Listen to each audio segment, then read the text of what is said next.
மீன் ரோஸ்ட்டுங்க. இப்போ பொரிக்க ஆரம்பிச்சாச்சு. பாருங்க, எங்கள் வீட்டு மீன் நல்லா இருக்காங்க. இது வெலை மீன்.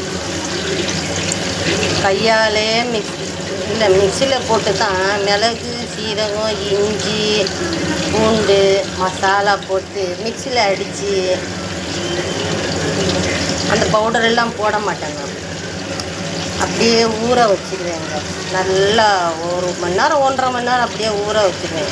அப்புறம் வறுத்து நாங்கள் சாப்பிட்டோன்னு பாருங்கள்.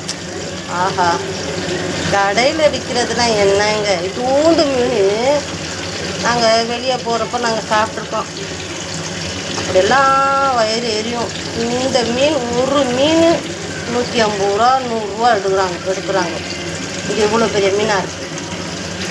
அதனால தான் வீட்லேயே சமைச்சி நம்மளுக்கு உடம்புக்கு ஒத்து வர்ற எண்ணெயில் நாங்கள் பொட்டி சாப்பிட்டா நல்லது. ஓகே, சாப்பிடுங்க எல்லோரும்.